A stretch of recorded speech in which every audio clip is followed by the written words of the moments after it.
livre para todos os públicos. Olá! O Ministério da Saúde só utilizou 29% dos recursos destinados para o combate ao coronavírus. Sem testagens em massa, o contágio da doença pode estar muito superior aos mais de 2.200.000 infectados desde o primeiro caso. Na entrevista central, conversamos com o ex-ministro da Saúde, Alexandre Padilha, sobre o assunto. Neste cenário de genocídio, as mulheres gestantes vivem uma situação de insegurança. A nossa reportagem fala sobre o que está por trás do alto índice de morte entre grávidas infectadas pela Covid-19 no Brasil. E em meio ao colapso na saúde, Paulo Guedes segue tentando emplacar privatizações e reformas neoliberais para amenizar as derrotas sofridas no Congresso. Miguel Stedley, editor da Newsletter Ponto, avalia a situação. Fique por aí, a Central do Brasil está começando.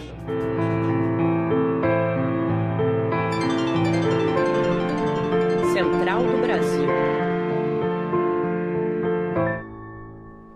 Bolsonaro testou positivo para a Covid-19 pela terceira vez, comprovando por si mesmo a ineficácia da hidroxicloroquina, já confirmada em estudos científicos.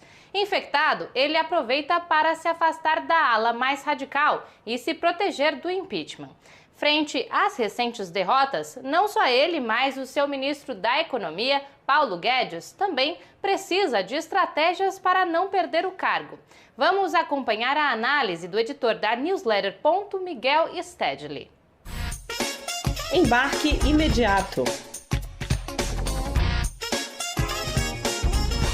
Somente a afinidade ideológica parece justificar a confiança que as elites brasileiras têm em Paulo Guedes.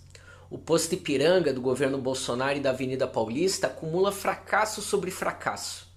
É bom lembrar que a reforma da Previdência que agradou o mercado só saiu do papel graças a Rodrigo Maia. E esse parece que será o mesmo destino da reforma tributária. Depois de quase 2 anos prometendo uma proposta de reforma, a que Paulo Guedes entregou no Congresso foi considerado pelos parlamentares e pelo mercado como muito fraca e provavelmente será engavetada para permitir que continue tramitando aquelas que já estão na casa. Apesar disso, os militares parecem que sentem atração pelo fracasso e resolveram salvar Paulo Guedes, assim como estão tentando salvar o governo Bolsonaro. Os militares recuaram no Pró-Brasil, aquele programa de incentivo a obras para tentar ressuscitar a economia. E ao invés da presença do Estado na economia, optaram pela proposta de Paulo Guedes, mais concessões e privatizações. Esse programa tem tudo para dar errado, e quem diz isso não é a esquerda, é o próprio mercado. Nesse ano, mais de 82 bilhões de reais já deixaram as bolsas de valores e os investimentos do Brasil com destino ao exterior. Ou seja, por mais que Paulo Guedes se esforce para agradar o capital internacional, nem ele confia na incompetência do ministro da Economia do governo Bolsonaro. Diferente de Paulo Guedes, o paraibano economista Celso Furtado, que completaria 100 anos esta semana, se debruçou sobre a realidade político-econômica brasileira, investigando saídas para superar o subdesenvolvimento. A parada cultural de hoje homenageia este pensador brasileiro. Vamos acompanhar a dica do professor de Direito da USP, Gilberto Bercovitch. Parada cultural. Celso Furtado é um dos maiores intérpretes do Brasil. Ler a sua obra é fundamental para entender a nossa realidade. Isso vai desde o clássico Formação Econômica do Brasil, em que Celso Furtado descreve a nossa formação econômica desde a colonização até o processo de industrialização, passando por criatividade e dependência na sociedade industrial, em que Furtado mostra a importância da tecnologia e da inovação para o desenvolvimento das economias capitalistas, até os últimos livros de Furtado, em que ele tratava da questão da realidade brasileira, dos problemas da globalização e da nossa formação nacional, dos quais talvez o principal livro seja Brasil, a Construção Interrompida. A leitura de Celso Furtado é essencial para qualquer um que quiser conhecer a realidade do nosso país e queira refletir sobre o seu futuro. Tratando da vida do povo brasileiro com medidas paliativas e insuficientes contra o coronavírus, assim como cuida da própria infecção, Bolsonaro promove um genocídio entre aqueles que não conseguem acessar recursos e serviços de qualidade. Desde o início da pandemia, quem está cuidando do povo é o próprio povo. Vamos conhecer algumas iniciativas de solidariedade na reportagem de Afonso Bezerra. Trilhos do Brasil. Em Curitiba, a campanha Marmita da Terra tem doado, em média, 700 refeições por semana para a população mais pobre da cidade. Nesta semana, por causa do Dia Internacional do Agricultor e da Agricultura Familiar, o MST doou mais de 1.000 refeições. Os alimentos saem direto do trabalho de agricultores e agricultoras familiares, que estão empenhados nesta rede de solidariedade. Com o lema O Povo Cuidando do Povo, em Pernambuco, os agentes populares de saúde têm levado atendimento básico para a periferia do Recife e cidades do interior. A campanha conscientiza sobre a prevenção ao coronavírus, informa sobre o uso dos EPIs e defende a importância do SUS. Os agentes são moradores das próprias comunidades, formados por profissionais da saúde, voluntários da campanha Mãos Solidárias. A ação conta com o apoio dos movimentos populares, da Arquidiocese de Olinda e Recife e universidades públicas. As ações que os movimentos populares têm realizado para mitigar a fome no Brasil receberam o reconhecimento do Papa Francisco nesta sexta-feira. Ele enviou uma carta aos movimentos camponeses por meio do cardeal canadense Michael Cherney para agradecer os bonitos gestos de solidariedade e abençoar, abre aspas, todas as famílias que trabalham na terra e lutam pela partilha da terra e pelo cuidado de nossa casa comum, fecha aspas. Para as gestantes, morar no Brasil durante a pandemia traz uma preocupação a mais. Nosso país registrou o maior número de mortes de mulheres grávidas infectadas por Covid-19. Fatores que agravam a situação são o desmonte do SUS e o uso de somente 29% dos recursos do Ministério da Saúde destinados para conter a pandemia. Camila Piacese traz mais informações. A bibliotecária Dávila Feitosa está grávida de gêmeos. Yuna e Aira vão nascer mês que vem. Moradora de Juazeiro do Norte, interior do Ceará, está evitando ao máximo sair de casa pelo medo de contrair o novo coronavírus.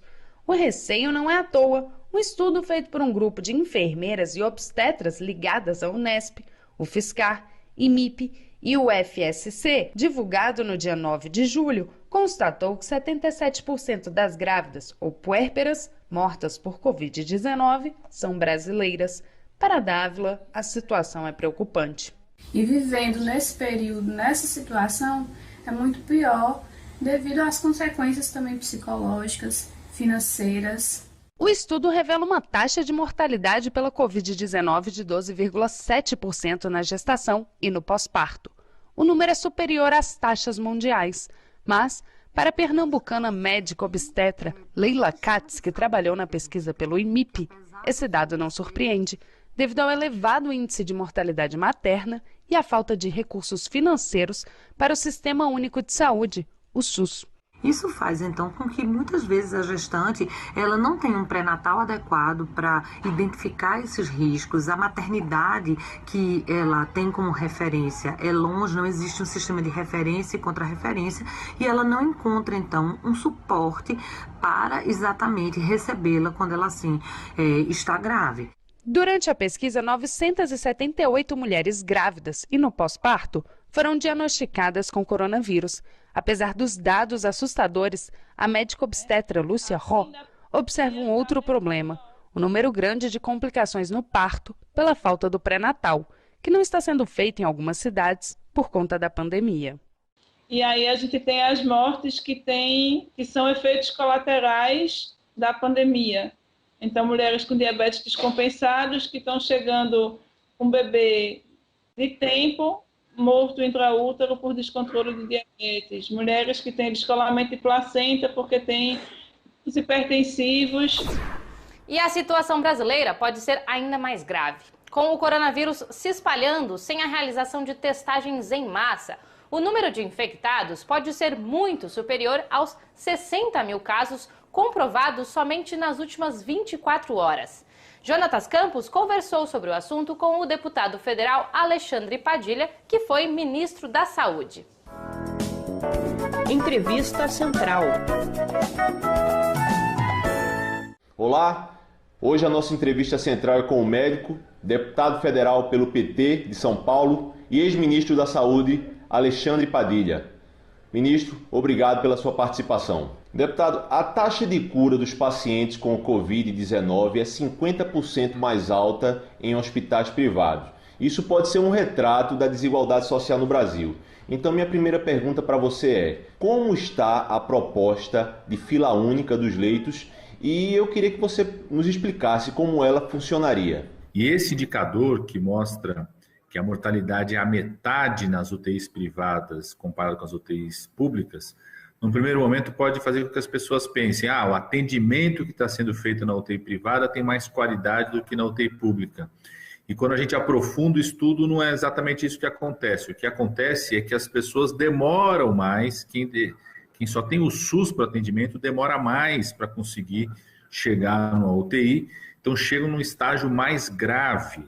Chega a ser 2 vezes maior a gravidade de quem consegue, quando chega na vaga de UTI pública, do que na UTI privada. Isso porque a gente tem mais ou menos o mesmo número de leitos de UTI privadas e públicas, só que o privado atende apenas 1/4 da população e as UTIs públicas atendem pelo menos 75% da população. Por isso a proposta, que já está na lei, já existe a lei, a Constituição já autoriza ser feito isso, tanto que o governo do estado do Maranhão, o governo da Bahia, o governo de Brasília, algumas prefeituras no Brasil organizaram a fila única, que é o gestor público requisitar todos os leitos que estão vagos, sejam privados, sejam públicos, e ele que organiza a entrada dos pacientes. Deputado, o senhor falou desse crescimento da pandemia no interior, e eu queria fazer uma comparação com a pandemia da gripe espanhola de 1918, 1920. Naquela época, a segunda onda, chamada segunda onda, foi tão ou mais letal que a primeira. Nós corremos esse risco aqui no Brasil? O Brasil, por ser um país de dimensão continental, né, seu tamanho, a sua diversidade, na verdade tem um tsunami que se estende pelo país em momentos diferentes, em tempos diferentes, mais ou menos como aconteceu na Europa. O Brasil tem a dimensão da Europa. Então, o colapso do sistema não aconteceu no mesmo tempo na Itália, na Espanha, no Reino Unido. Então, no Brasil, se estende a pressão e a progressão em momentos diferentes, e junto com esse tsunami vem várias ondas. Eu diria que vem uma segunda, uma terceira, uma quarta onda. E é lógico, quanto mais ela vai para o interior, a capacidade das regiões rurais, do interior, é menor de resposta, ainda mais com a postura do Bolsonaro, que é uma postura absolutamente genocida. Eu acredito que nós só vamos ter vacina, a humanidade só vai ter uma vacina a partir, provavelmente, do segundo semestre de 2021 e talvez com eficácia que não seja uma eficácia que nós estamos acostumados para vacinas. Deputado, uma última pergunta. Passamos da marca de 2 milhões de infectados no Brasil. E a minha pergunta para você é, primeiro, quais as estimativas de subnotificação da doença aqui no nosso país e qual o grande problema de termos tantos casos subnotificados?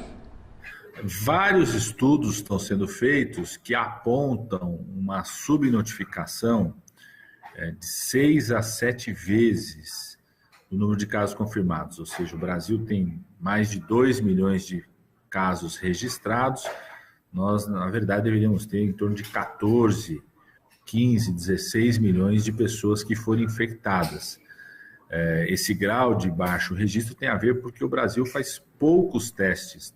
Como você falou, nós somos o segundo país do mundo em número de casos, nós somos o segundo país do mundo em número de mortes e estamos abaixo da posição 100. Nós somos o 109º país em número de testes realizados para cada 1 milhão de habitantes, quando a gente compara o número de testes de acordo com a nossa população. Então, é muito grave isso.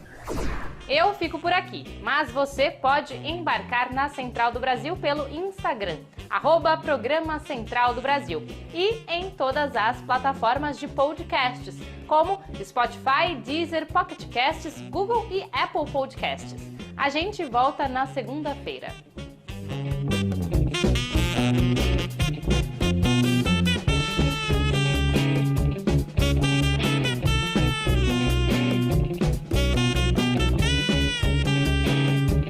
Central do Brasil, a rede de comunicação dos movimentos populares.